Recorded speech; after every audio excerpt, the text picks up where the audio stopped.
Selamat sore Bapak, perkenalkan nama saya Gabriel Gunawan Sados dengan NIM A10112414200. Nah, pada kesempatan UAS ini saya akan menyampaikan pendapat saya mengenai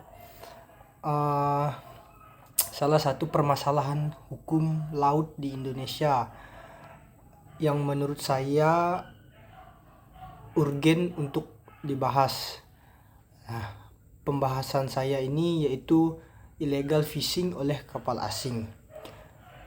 Dari beberapa persoalan hukum laut yang telah Bapak sampaikan, saya mengangkat kasus ini. Nah, mengapa? Ya, karena menurut saya yang pertama, kerugian ekonomi negara yang sangat besar. Alasan yangnya adalah kerugian ekonomi yang tercapai triliunan rupiah setiap tahun.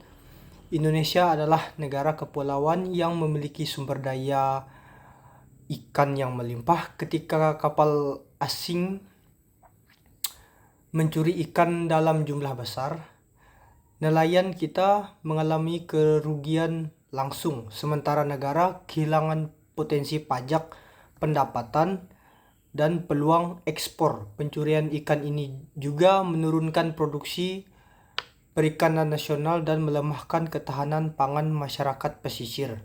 Nah, alasan yang kedua yaitu mengancam kedaulatan negara. Mengapa? Karena kapal asing yang masuk tanpa izin seringkali dilindungi oleh kapal induk atau menggunakan bendera tertentu, merupakan bentuk pelanggaran terhadap wilayah yurisdiksi Indonesia. Ini bukan hanya persoalan ikan, tetapi persoalan kewibawaan negara. Jika dibiarkan, negara asing akan melihat Indonesia sebagai pantai terbuka yang bisa dimasuki kapan saja. Nah, yang ketiga, kerusakan ekosistem dan lingkungan laut. Mengapa? Karena banyak kapal ilegal menggunakan alat tangkap terlarang seperti pukat harimau, centang modifikasi, atau bahkan bahan kimia. Penggunaan alat tangkap tersebut merusak terumbu karang, menghancurkan habitat ikan, dan mengganggu keseimbangan ekosistem laut. Kerusakan lingkungan laut adalah masalah jangka panjang yang dampaknya tidak hanya dirasakan generasi sekarang, tetapi juga generasi yang akan mendatang. Nah, berikutnya keterbatasan laut Indonesia yang sangat luas. Indonesia memiliki garis pantai lebih dari 108.000 km dan wilayah laut yang sangat luas. Dengan area seluas itu, pengawasan menjadi tantangan besar. Keterbatasan kapal patroli, radar maritim, dan teknologi pemantauan membuat banyak kapal asing masuk diam-diam tanpa terdeteksi. Hal ini membuat illegal fishing lebih sulit untuk diberantas. Nah, kemudian jika saya menjadi presiden, kebijakan yang saya ambil yaitu yang pertama, modernisasi pengawasan laut berbasis teknologi tinggi. Nah, mengapa seperti itu?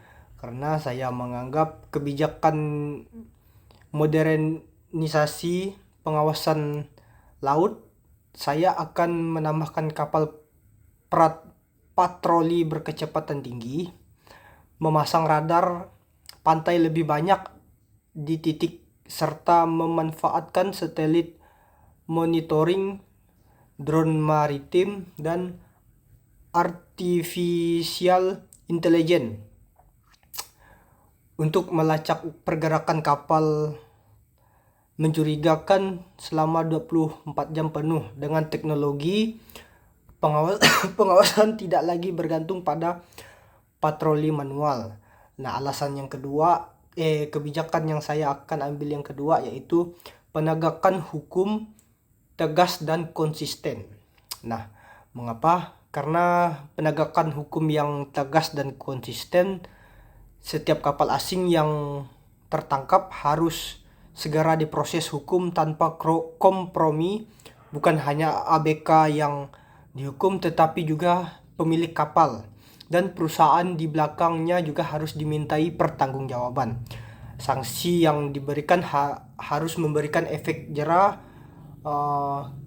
agar kejadian serupa tidak terulang kembali. Nah, yang ketiga kebijakannya yaitu diplomasi maritim dan perjanjian regional. Indonesia perlu bekerja sama dengan negara-negara ASEAN dan negara-negara tetangga seperti Vietnam, Tiongkok, Malaysia, dan Thailand untuk menyusun perjanjian maritim yang lebih ketat. Kapal-kapal mereka juga harus diawasi oleh negara asalnya, dan jika melakukan pelanggaran, negara tersebut ikut bertanggung jawab. Dengan kerjasama upaya pemberantasan illegal fishing lebih efektif. Nah, yang terakhir alasan mengapa saya yang akan menjadi presiden menentukan kebijakan ini, yaitu pemberdayaan nelayan lokal dan penguatan ekonomi pesisir. Kebijakan yang ini yaitu ketika illegal fishing diberantas, stok ikan meningkat, namun pemerintah juga harus membantu nelayan dengan menyediakan alat tangkap modern, perbaikan pelabuhan dan fasilitas pendinginan ikan hingga akses permodalan. Upaya ini akan meningkatkan kesejahteraan masyarakat pesisir yang selama ini menjadi korban utama dari illegal fishing. Kemudian ada alasan ini juga, reformasi tata kelola kelautan. Nah, reformasi tata kelola kelautan, koordinasi antara lembaga seperti Bakamla, TNI AL, KKP, Kepolisian Laut, dan Bea Cukai harus diperkuat.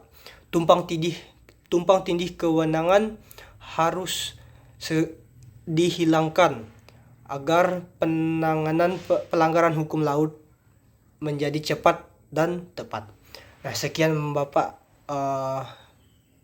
kurang lebihnya penjelasan dari saya.